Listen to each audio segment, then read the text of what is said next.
Bom dia, feliz dia. Hoje, domingo, dia 3, vamos aí meditar na palavra de Deus. Bom, hoje a gente vai estudar sobre a fidelidade de Daniel. Daniel, ele é um dos grandes heróis da Bíblia. Quando nós lemos aí o primeiro capítulo, né, de Daniel, nós vemos que a cidade de Jerusalém foi sitiada, né, pelo rei Nabucodonosor. E Daniel e seus amigos foram levados cativos, né? E naquele momento, na escolha de Daniel, a decisão dele, né, e de seus amigos, ele resolve não se contaminar com as finas iguarias do rei, como é relatado em Daniel 1, verso 8.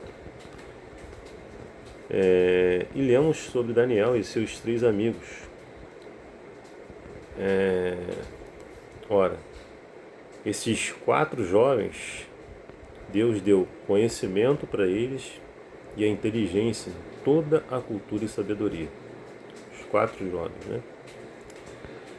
Mas a Daniel, ele deu inteligência para interpretar todo tipo de visões e sonhos. Daniel 1,17. A Bíblia afirma que Daniel era sábio. Daniel 1,20, 2,14, 21, 23 e 48.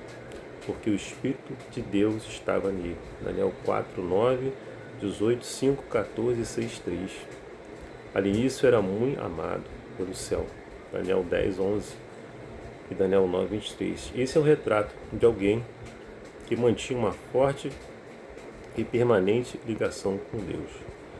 Então, para que você seja amado pelo céu, para que você possa ter aí inteligência, sabedoria, conhecimento dado pelo próprio Deus e que o Espírito de Deus, né, esteja em você,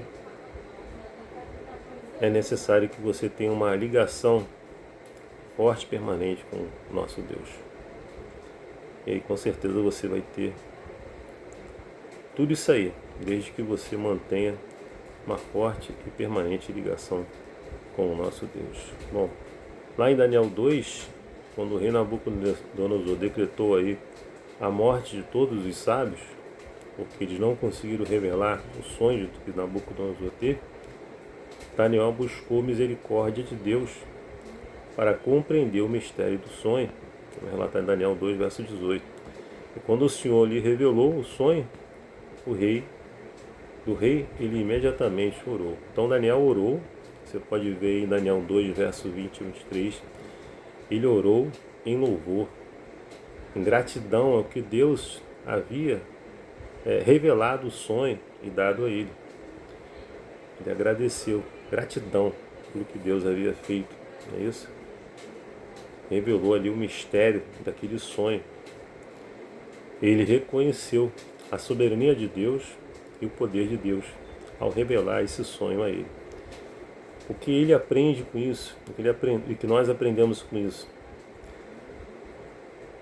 Aprendemos a buscar a direção, mesmo em momentos mais difíceis que de repente possam estar passando. Daniel estava passando por um problema difícil naquele momento ali. Ele intercede ali por todos aqueles sábios que iriam morrer porque não tinham conseguido ali desvendar o sonho. E eles estavam incluídos junto com aqueles sábios, eles também iriam morrer. Então, Daniel ora ao Senhor, louva o Senhor e agradece que Deus o revelou o mistério do sonho de Nabucodonosor. E aprendemos que nós, no meio das dificuldades, no meio da crise, devemos pedir também a direção de Deus nesses momentos e agradecer a Deus quando Ele nos responde o que devemos fazer. Não é isso? Daniel, ele se destacou muito entre os supervisores e governadores daquele local por suas grandes qualidades que o rei planejava estabelecê-lo sobre todo o reino. Ou seja, ele ia mandar em todo o reino. Isso está em Daniel capítulo 6, verso 3. Ele era fiel e não se achava nenhum erro, nem culpa nele. Daniel 6, 4. Apesar do forte ciúme das tramas maldosas de seus colegas, relatado lá em Daniel 6, capítulo 5 a 9, Daniel continuou constante e destemido em sua vida de oração. Então ali os governantes, né, os conselheiros, supervisores, aquelas pessoas ali tinham não sabiam como acusar Daniel de alguma coisa.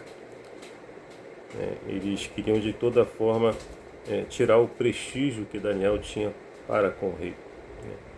Então eles tramaram, pedir para o rei fazer um decreto em que em 30 dias ninguém poderia fazer nenhuma petição, nenhuma oração, se não fosse para o rei.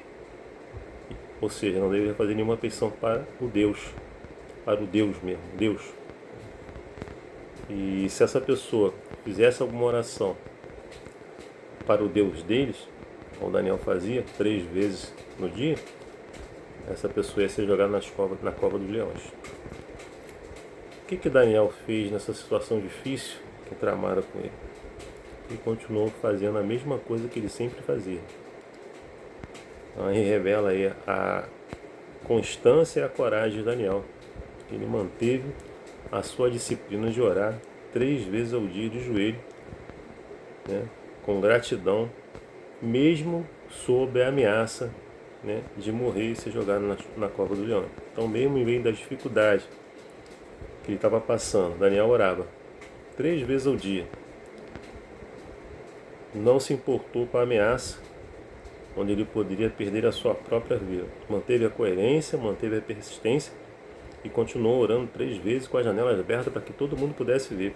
Ou seja, ele não mudou em nenhum momento o que ele fazia. Continuou fazendo a mesma coisa que ele fazia, com as janelas abertas voltadas para Jerusalém. Sua oração era um ato físico. Ele se ajoelhava e concentrava em ações de graça e súplicas. Então, diante aí dessa história fantástica de Daniel, que nós vimos, relatamos aqui, quão fracas são as nossas desculpas para não orar. Quanto mais a oração, mais poder. Daniel confiou em Deus, foi fiel a esse Deus, Deus o honrou, é isso? Aqui não vem relatando, mas ele continuou orando, foi jogado nas covas do leão, mas os leões nada fizeram com ele. Deus o resgatou, Deus o salvou.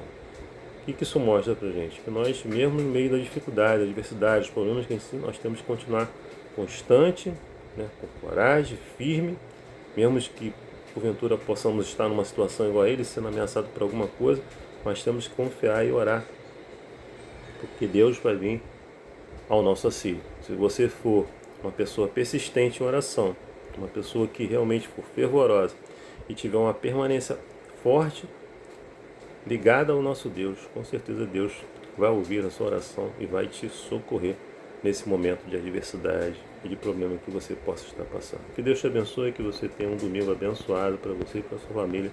É meu desejo e minha oração. Amém.